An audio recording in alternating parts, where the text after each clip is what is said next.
guys, welcome back to my channel. I trust that you and your family are having a fantastic week so far. If this is your first time on Stellar Zone, I want to welcome you to this amazing family. You are welcome. And if you're watching me and you've not subscribed, please hit that red subscribe button so that whenever I upload a video, you'll be notified. And also don't forget, to get a notification, you will need to click the notification icon. It's like a bell icon, okay, so that you'll be notified. Thank you for subscribing. Okay, but this morning we're going to be making spiced corn porridge. Okay, so I'm going to show you what my mom is doing because she's the one that is going to be making it. So let's come into the kitchen, let's get together, and I hope you enjoy this recipe and you try making it with your amazing family.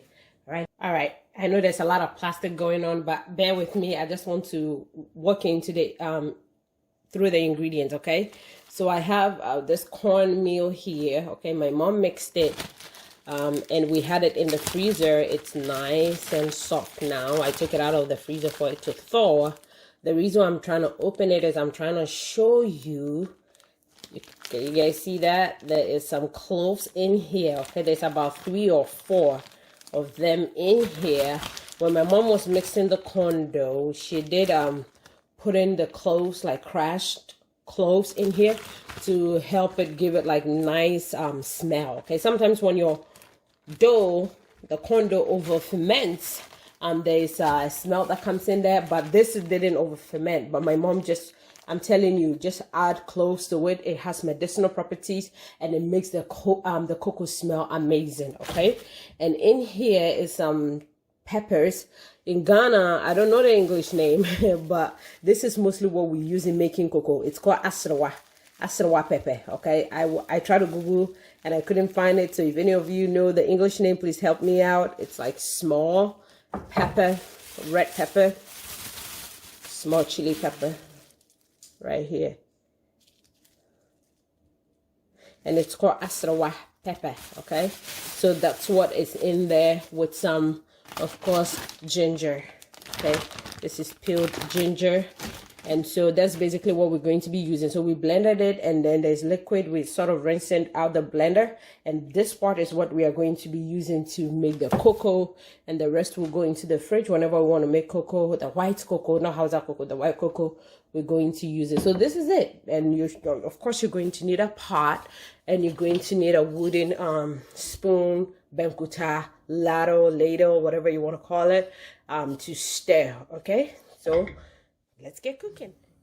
All right, guys, so let me show you what I'm doing here. Is I'm mixing the dough, the corn dough, with some water. Okay, you want to I have about almost 2 cups of fermented corn dough, and I'm mixing it with 1 cup of water. Okay, you want to mix it with your hands. If you want to use a wooden spoon, you can do that.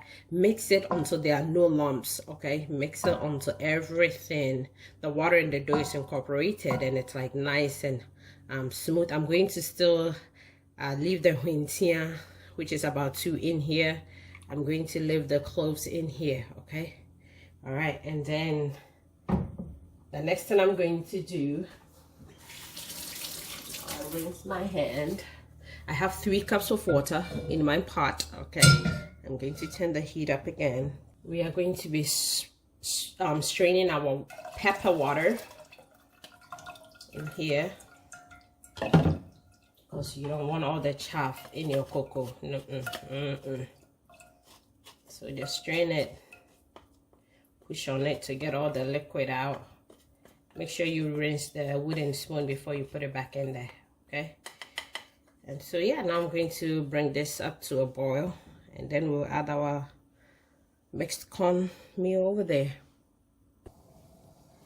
Our water is boiling, as you can see. So the next thing I'm going to do, bring the heat down again, and then I'm going to be adding the mixed corn meal.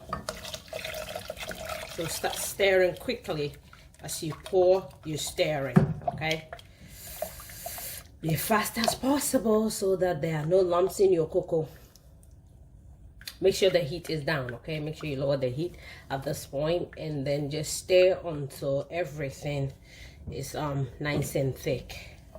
So as you can see, the cocoa is too thick, So I'm going to be adding some hot water. I have my hot water kettle close by. So I'm just going to add water. I'll keep adding water until I get the consistency that I want, okay? It's gonna keep thickening up. So you guys can see, this is still too thick.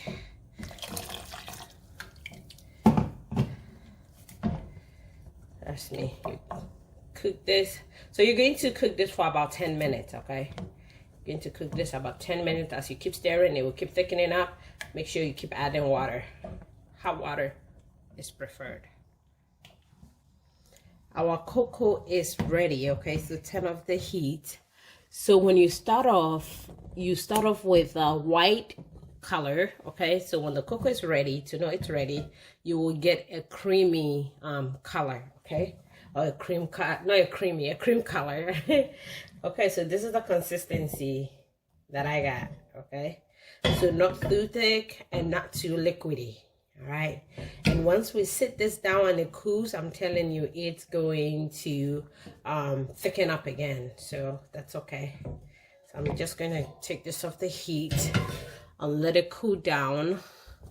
And then we are going to serve this. All right, guys, our cocoa is ready. So I'm just having it with some milk, which is optional, okay? I'm having it with some milk and some sugar. You can use any sugar of your preference, white sugar, brown sugar. My mom is actually using monk fruit sugar. And I'm going to be having it with bread and kose.